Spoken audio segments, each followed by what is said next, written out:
What is up, you guys? This is ShinyMark, and this is part number 4 of the tips and tricks series that we're doing here with Team Oasis, So get ready to be blown away with some nerdy knowledge of Smash Ultimate, or, you can just stick here and just enjoy hearing me talk. Like, put me in the background while you're having breakfast or something, I don't know. But if you guys are liking the series, make sure to leave a like and subscribe, and otherwise, let's just get right into it. And small disclaimer, if I sound a little bit different, I am a little bit under the weather, but I just knew I couldn't leave you guys without the series. So let's get right into it.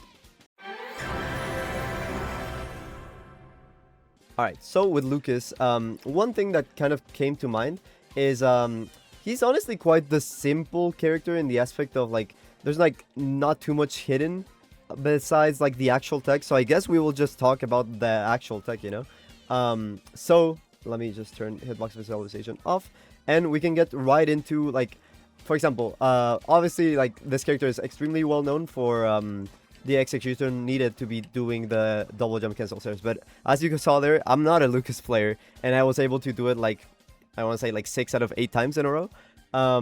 And the reason for this, and like one thing that I noticed, on like why I was like pretty good at doing it when I was like in comparison doing it different before, is I am using 2 triggers to do it. I'm using a trigger, or sorry, like the order of the buttons, so it's gonna be like Y for me. I short hop with Y, and then I do double jump with a trigger, so I can like tap the buttons like really quickly next to each other. And then basically the frame data, I'm pretty sure, is you can do the grab 1 frame apart from the double jump, basically, right? If I'm talking and doing it, I get a little bit like I lose concentration, but that is basically the frame data of it. You can do it like 1 frame apart from each other.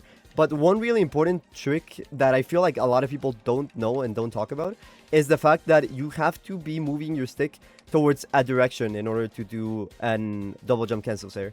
Because if your stick is in the neutral position, nothing will happen. This will happen. Like double jump and you just waste your double jump, and Lucas rises with double jump Sair. However, if you're doing like your analog stick upwards and you do the input, you see I'm literally like not moving anywhere, but I'm doing the double jump cancel Sair, right? So yes, up literally doesn't move my position, down doesn't move my position, but as long as the stick is not in a neutral position, you can enable the double jump cancel Sair. So that is number 1. And then like a really well-known way to do it is from the ledge. You can literally just buffer 2 jumps and then do the Sair. It's just extremely easy. And frame data wise, if I am to show you what it is right here, if you do a double jump cancel Sair on the ledge right here, it is gonna be -4.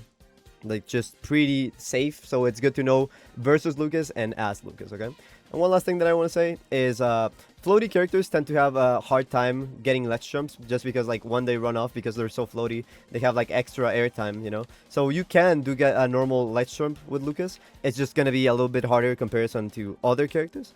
However, Lucas doesn't really need to worry about that, and he can even do ledge jump earlier than normal characters, because most characters can just kind of have to run off and like grab ledge like this. However, Lucas can like do a RAR facing to the stage and then do the Sair in the air, and he'll just kind of teleport to the ledge like this, So yeah, just RAR and then Sair, and like even like look at the start, the distance where I'm starting, and I just kind of teleport to the ledge very instantly, So you can do this and then like transition into a double jump Sair, and yeah, just looks really flashy and fast. So this is the tip for Lucas.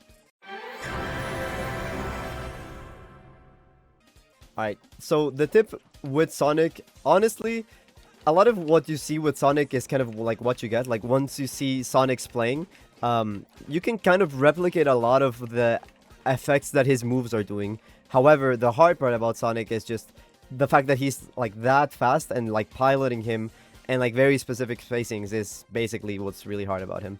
However, one thing that I feel like a lot of people don't know is how side B works. Because down B, I think, is really simple to understand.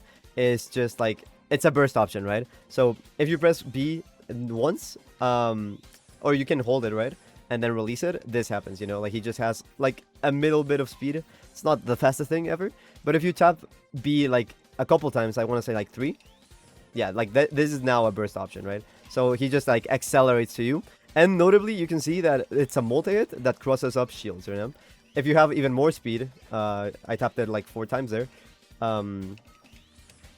You can just like easily cross it up, and then yeah, once you jump, it's like really easy to just get back to the other side of the stage. However, with side B, it's a little bit different, and I feel like a lot of players don't know this, is the fact that fully charged side B is very similar to down B in the aspect that it starts on the ground, right? So if you see here, fully charged side B, I release it, and it starts on the ground. This side B is the one that gets 6 frames of invincibility. Down B doesn't get any. So we're starting the side B on the ground, and then I hit a shield once. This is not a multi-hit. It only becomes a second hit until you jump. You saw a little bit of a hit there, but you are able to cross up a shield. And yeah. However, the difference with uncharged side B is obviously like the amount of speed and the fact that he does this little hop. Like, if it's not fully charged, he's always going to do this hop. That also has 6 frames of invincibility. But then, once he hits a shield, he just doesn't have enough speed. So he kind of just, like, stops in place there, you know, like this. This is really punishable. And if he jumps with no charge after hitting a shield, the jump looks very, very vertical. Like, he just loses a lot of speed. So, essentially, he's putting himself in a juggle position, like, right above you, you know? So, this is just really good to know when you're fighting Sonic or when you're piloting Sonic. One thing, though, that I feel like this is extremely under talked about, like I've only really heard like Mewtwo King talk about this, is the difference on, like, why does this little hop matter? Like, why does Sonic jumping here matter in comparison to Sonic being on the ground here?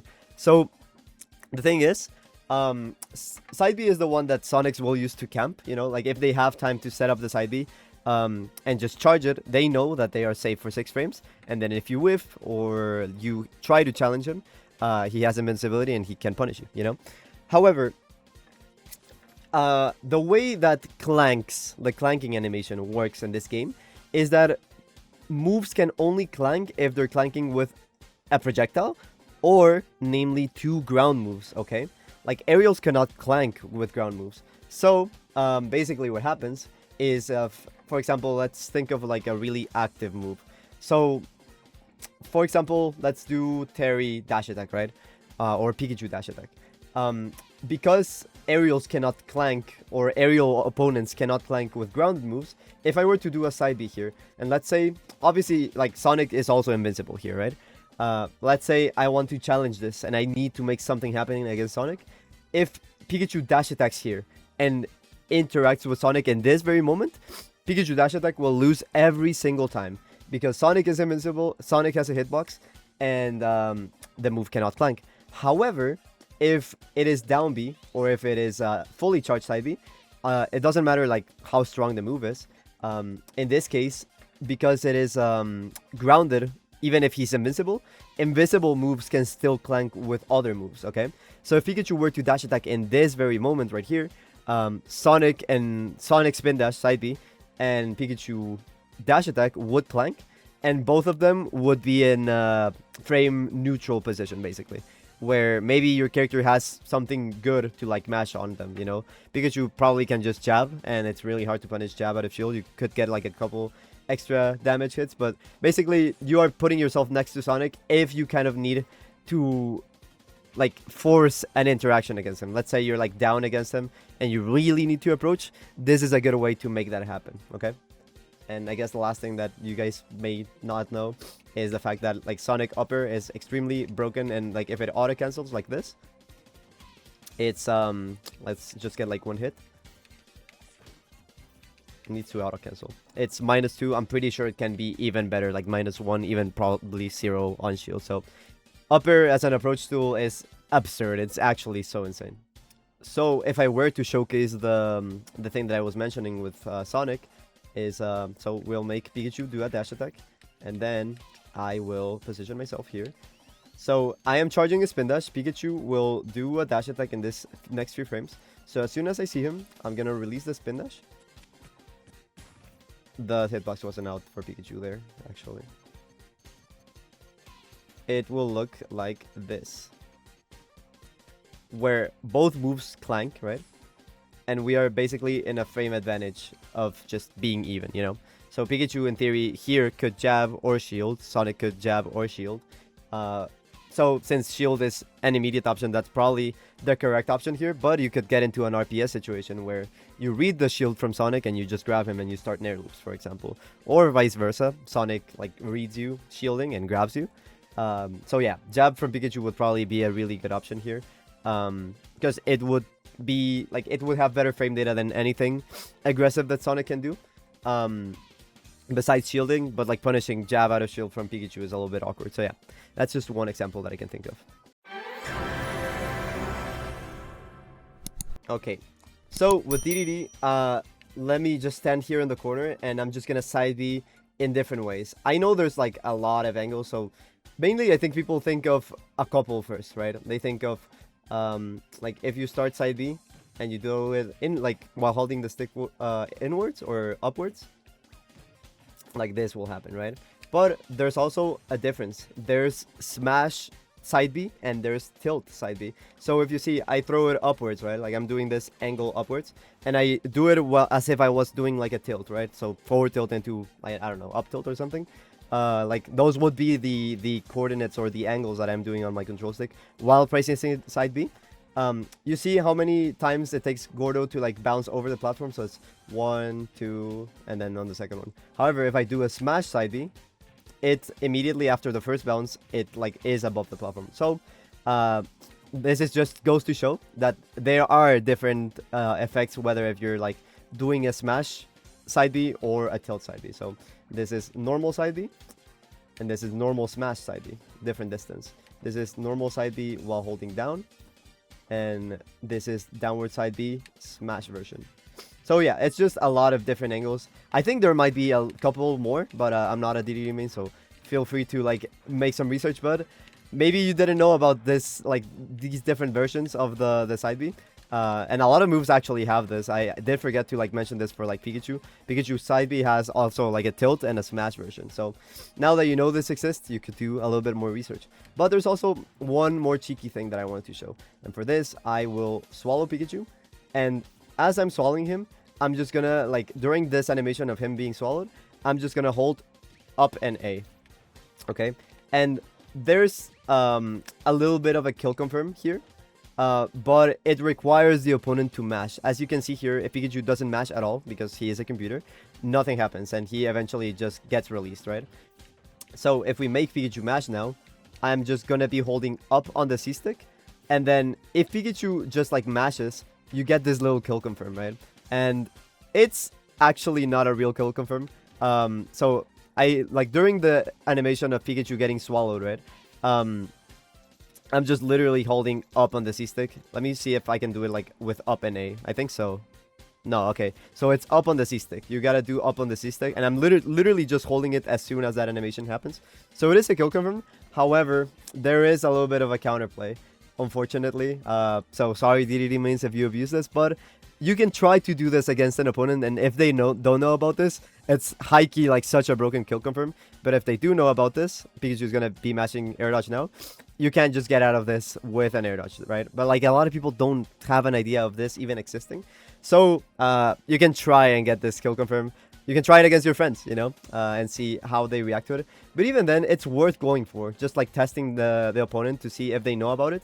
Because otherwise, like if they mash out, they're still going to be in a juggle position. And it's a good risk reward to go for, you know. So yeah, nice little tip for Dedede. So when Olimar is like respawning, basically he can like he has to waste his invincibility in order to like respawn the Pikmin, right? So one thing that you may have noticed is that white and purple Pikmin have like when they spawn, they have very low jumps, right? You saw like how all three of these had like a normal height of a jump. However, purple and white jump like way less. So this means once you like bring them out, they're not actually like gonna land on the platform. However, all other three, if you pull them out like this, they are just gonna end up on the platform. So you can get these things like this, right? You can like just, you know, like respawn the Pikmin, and then once they touch the platform, they're able to just do any activity that Pikmins can do. You know, whether it's forward smash, whether it's up smash, whether it's a grab, they are just actionable in order to act like this, you know. So yes, that is a cheeky way to like just hit people that are like platform camping once you're like respawning with a platform. But yeah, other than that, I think Olimar is quite the simple character that basically relies on the traits of the different Pikmin. So if you didn't know, for example, like yellow Pikmin have bigger hitboxes. Then blue Pikmin obviously have the better kill power. White Pikmin do more damage from the side B. Purple Pikmin have like projectile properties with the side B and also like better kill power. And yeah, just stuff like that. It's probably like what you're gonna be using the most knowledge with Olimar. So yes. Alright, Lucario actually has like quite a good amount of gimmicks or like things that are like not super obvious. So what I was gonna say with Lucario is that obviously you guys know how aura works. Like the more Lucario is hit, the more damage and knockback he does. But this also affects a lot of shield safety and also shield pushback, okay? So Lucario 4 tilt at 0, as you can see here. If I do this 4 tilt, like point blank, right? Like this, I can get grabbed out of shield, right? However, if you have like even a decent amount of aura, so let's give Lucario like 100, you know? We do the same 4 tilt, Lucario just auto spaces like right outside of Pikachu's range. So this is one thing to keep in mind for both Lucario and people playing against Lucario. The other thing is that basically Lucario neutral B. Let's make Pikachu spam roll like during the neutral B, okay? So where is roll? Roll forwards, okay. So we're gonna like charge neutral B, and Pikachu's supposed to be mashing roll at this point. Now I'm gonna cancel the neutral B, and you're gonna see he immediately rolls. So this means that you can like just mash like rolls out of shield in order to get out of the pressure. And you know, like basically why I'm pointing this out is for a lot of people that don't know how to get out of the situation against Lucario. Basically, they think they're shield locked, and like maybe this is like a true kill confirm of like canceling the neutral B into a grab. But no, you can just keep mashing roll. However, because this is like the one counterplay, as a Lucario player, you can just adapt and cancel it and then read the roll with a forward smash, you know? And like if you hit this with even a decent amount of aura, it's like such a good kill confirm. And also you don't even have to commit to a forward smash. You can just cancel it and then react, you know, with a grab or with a dash attack. Or you can even just like cancel it, start charging it again, and throw another aura sphere, you know. So yes, if you're ever on the corner as Pikachu and like as any character and you have to get out of the corner against aura, you can try getting like just moving the C stick or the analog stick, sorry, in order to like roll away. And if Lucario tries to kill you with like a cancel into grab, you're just always gonna get away. And then this is what happens when you're cornered. So basically, since you're shield locked, let's make the shield not infinite. There's gonna be a moment where you're gonna get shield poked, okay? So we are doing the neutral B against Pikachu, and eventually he will get shield poked. Like this usually never shield breaks, and if you are going to get shield broken, because I think I've seen it a couple times, you can just angle your shield a little bit and make sure you get shield poked. Like it's a lot better to get shield poked in this situation rather than getting shield broken, of course, you know? So once you get shield poked, you have to be ready to SDI away, because otherwise Lucario might be able to like get a kill confirm, like neutral B into back air, neutral B into up air, you know, neutral B into up smash. So yes, just be aware of these two counterplays against Lucario neutral B, and as a Lucario you have to be ready for this. Like when I've seen top level Lucarios, they are ready for both the shield pokes and the rolls. So if you're fighting an opponent that like knows what's going on, you can just like kind of like pressure the shield and accept like you're not actually gonna have like real pressure out of that, you know. So yes. And one last thing that I know I've seen Lucarios do, and it's just very common that I've seen, is the fact that, for example, let's say they have aura and they're recovering, right? Lucario mains know that their recovery, their up B, is like very, very vulnerable, right? So if he just up B's here to the stage, he just has no hitbox. He's just traveling upwards. So any character with a lingering hitbox or good 2-framing can just hit him, you know? However, if Lucario aims his up B towards this little corner, let's actually visualize it with the hitbox visualization real quick. So right here, right? Hitbox visualization. Right here, okay. So we up B, like that, no hitbox. But if we up B to a corner right here, the hitbox will activate if you hit it in a 45-degree angle like this. And a lot of characters that are trying to like edgeguard you like this, you know, the hitbox will be activated around where Lucario will grab the ledge, you know. So as he's grabbing the ledge with a 2-frame, a hitbox is active, you know, and then he just grabs ledge, basically. So this covers him a lot better. You can also do it lower to just like use the bounce to like grab the ledge and change the timing a little bit, so that it's not like he instant grabs the ledge like this, you know, like that. So it's instead like he bounces and then he grabs the ledge a little bit later, you know. So that can mess up characters that like have really good 2-framing options but still don't linger forever, like Ness Yo-Yo, for example. So yeah, those are my Lucario tips. Alright, so with R.O.B, I have a couple things that I think are really important to know. First off, yeah, I'm sure you guys have seen like top level R.O.Bs do up B while recovering, and you may notice that they never like up B just like this. Like it's never just up B. They always do this. They always do like just tapping it slowly like this. It just makes the up B like linger a lot longer actually. So yes, if you ever like have wondered like why R.O.Bs do this, it's literally because of that. Then another tip is for gyro, basically, right?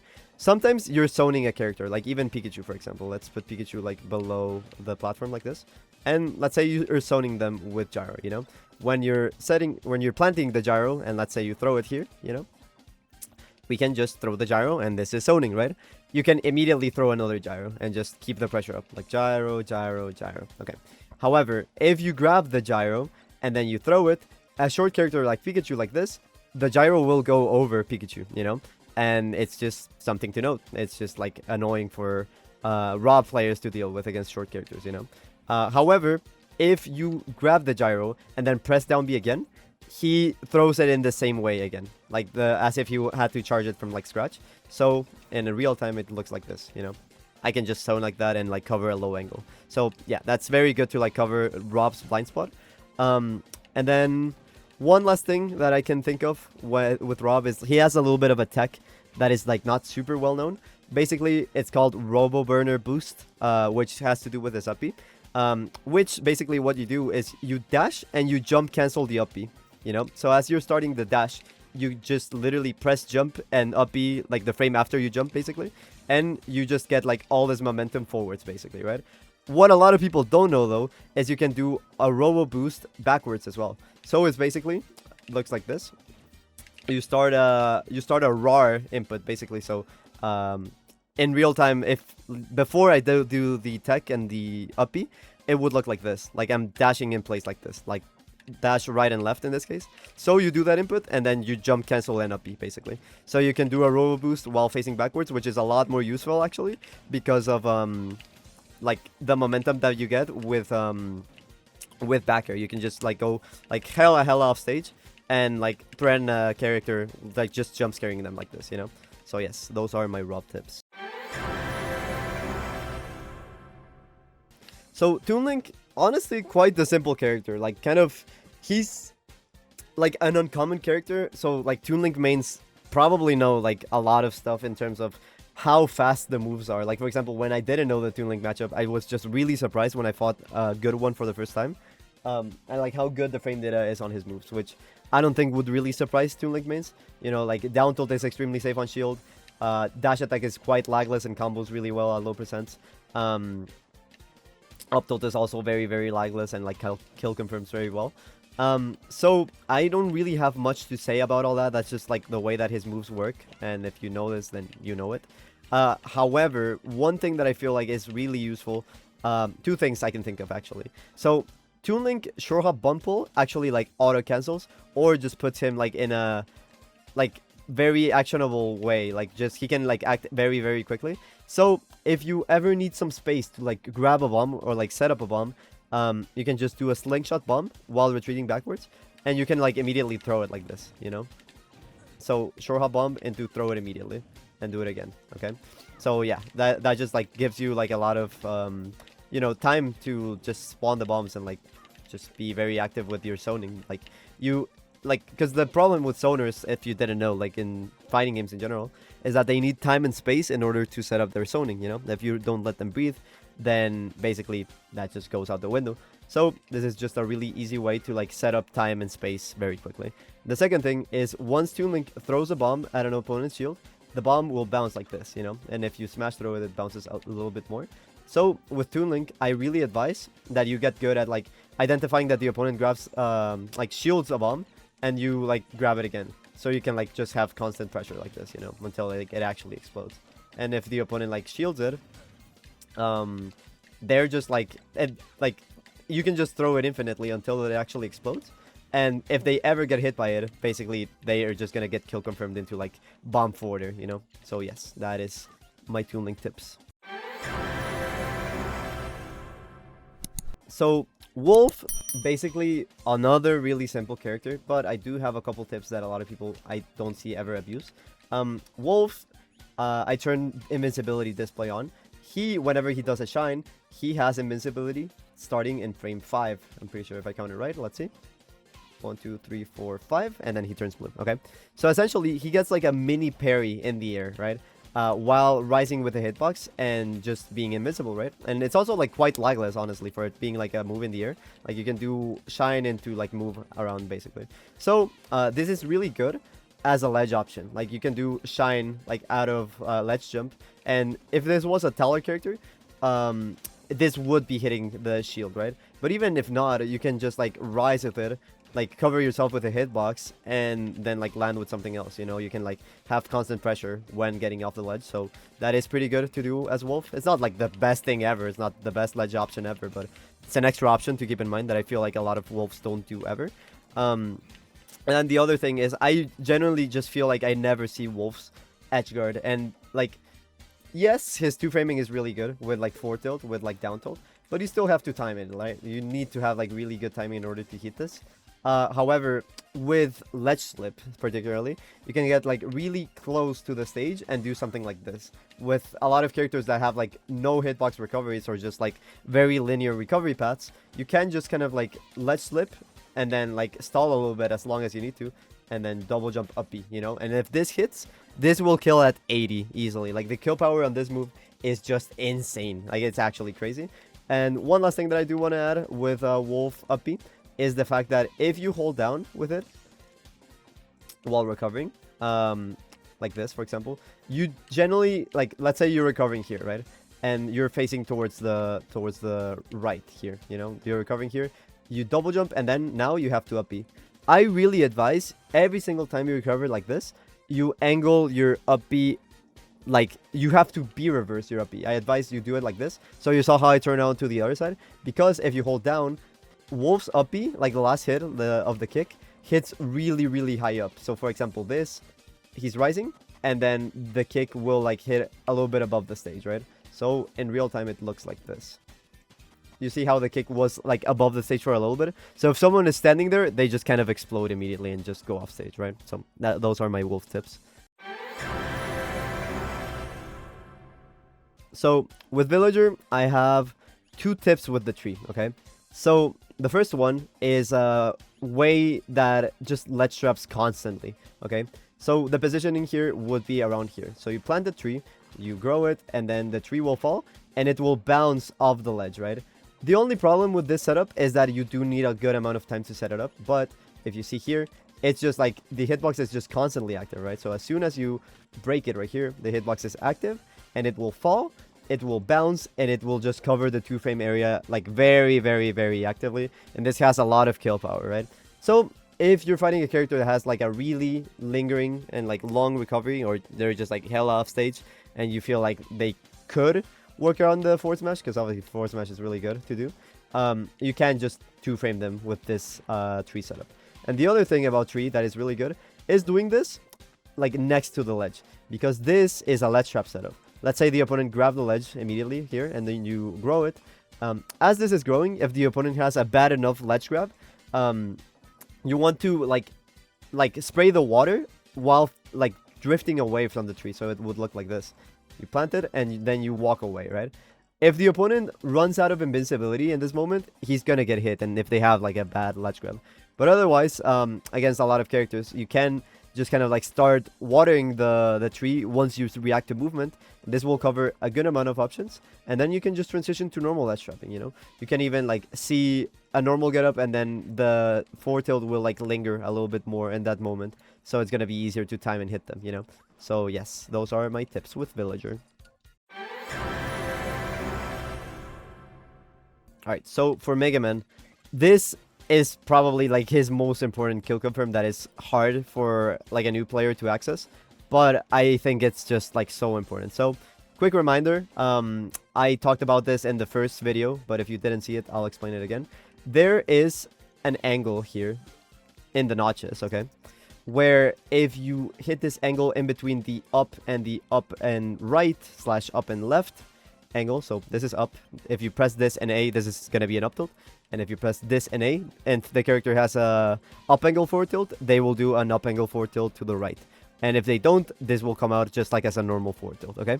However, the angle in between up and this 45-degree angle is a macro for a character to do a turnaround up tilt or down tilt, you know, this in between angle right here. So this is extremely important for this kill confirm. You can do falling backer, but you have to make sure that it's like the falling part of the backer. So you drag them down like this, you know. Actually, I think it might not work on Pikachu. Maybe it does. Let's test it out. Because it hits like really low. Yeah, okay. Pikachu might not be the best for this. Because I've never actually gotten hit by this as Pikachu, I don't think. Okay, never mind. It does work. Oops. Okay, cool. Good to know.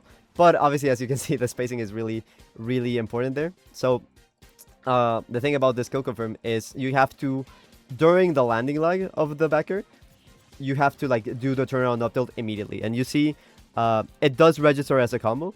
But yeah, basically, I'm doing falling backer, timing it so that it's the drag down, and I'm hitting the opposite side of what I'm facing. So in this case, it is up and left between the up and the up left notch. So yes, you just buffer it, and then like Mega Man will turn around, and this is just like straight up like a kill confirm. It's just extremely, extremely good. So yeah, I think this is particularly like really, really broken against taller characters, because as you can see with Pikachu, I'm like messing it up like a bunch. Which is also part of like why this matchup is hard for Mega Man. But it is a kill confirm against, I think, every single character in the game, and I think it is really important to like learn with every character in the game. Okay, so yes.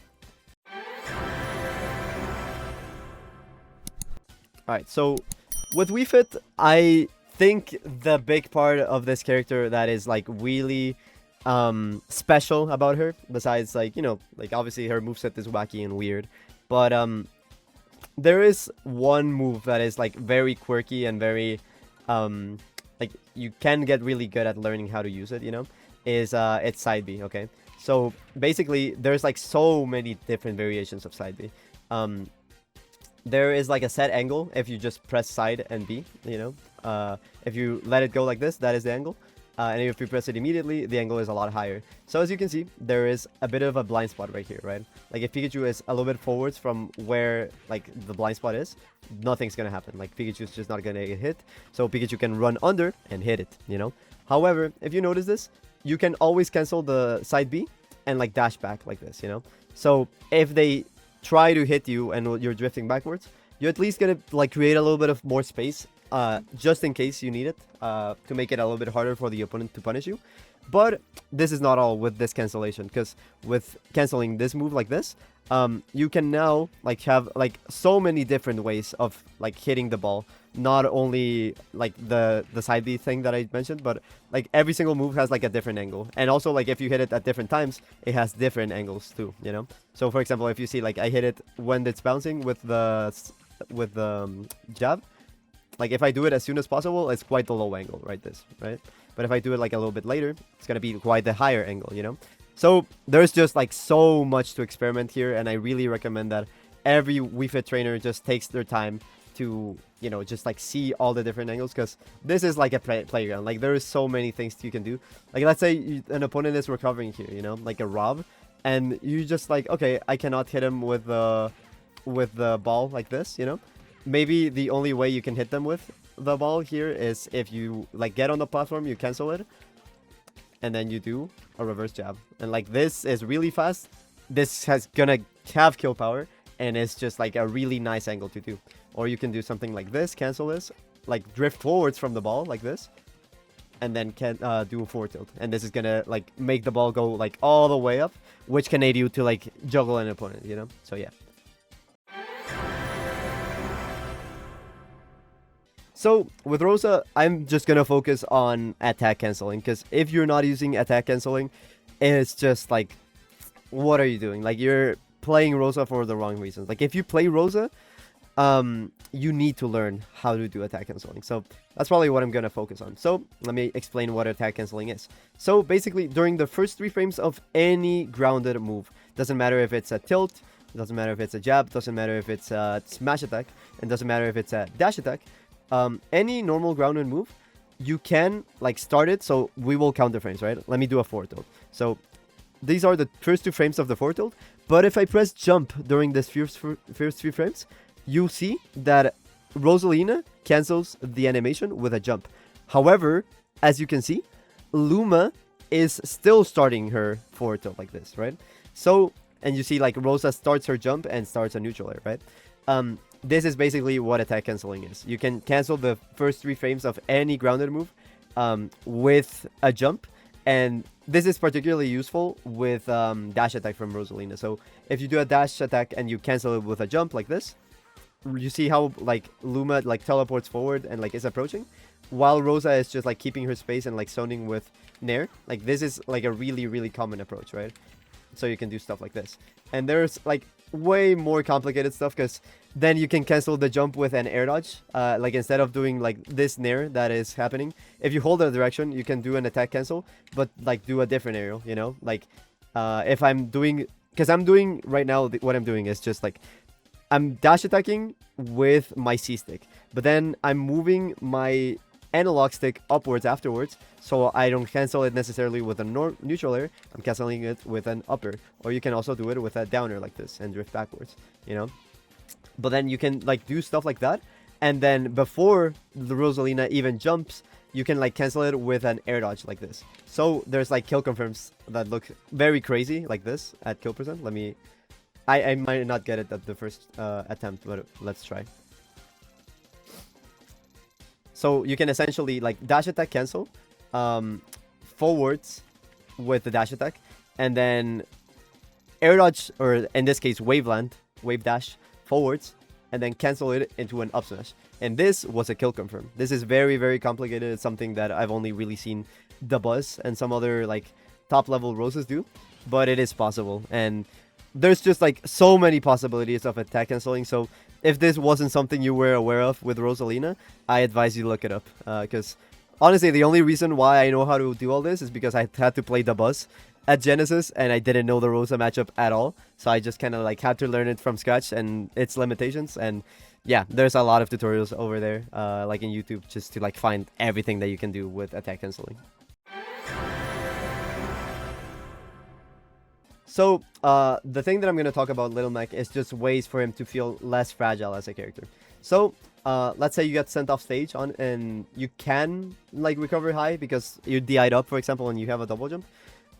For example, against Pikachu, against a lot of Pikachus that don't know the matchup, because I do know the matchup and I know you can down air, but a lot of Pikachus and a lot of players or characters don't know that, like, if Little Mac, like, just, like, recovers high with neutral B, like this, first off, this neutral B gets armor on frame 1. Second off, it just has like a lot of armor and it's damage based. I think it has to do more than 10% in order to break the armor. So Little Max can like recover high and just like land like this, you know. And you can also like do something like this, drift like this, and then cancel it with an air dodge. So you can mix your landings like in a lot of ways, basically, you know. So something like this could happen, like you cancel your air dodge and you retreat to a platform, or you just like when you land on the ground, you can just cancel it on shield immediately, like 0-0 landing, like. And then second off, one thing that makes Little Mac feel a lot less fragile is for some reason they gave him one of the least laggy counters in the game, so he can like whiff it off stage, and it has like a lot less lag than you may think. And obviously, like, also besides it being a counter and like it pushing you forward whenever you get hit, you stall in the air a little bit, so you might mess up an opponent's timing, you know. So yes, it is very lagless. You can do it multiple times, like this, for example, and then recover with up B. And then one last thing is, I don't know if I can like enable KO Punch like this. Let's try to do it with the training mod. So buff options, KO Punch. Okay. So Little Mac KO Punch gives him a lot of momentum in the air. Like it just pushes him forward like a lot. So if you jump forwards with it, you can like drift a lot further, you know. This can be like a last ditch effort to just recover. So yes, I do recommend that you keep this in mind while recovering with Little Mac. And that's it. Those were all the tips for today. So I hope you guys enjoyed it. Make sure to leave a like and subscribe. And if I forgot anything, if you have any tips or critiques, make sure to leave it down in the comments. And otherwise, I will just see you guys in the next video. Good to see you. Good night.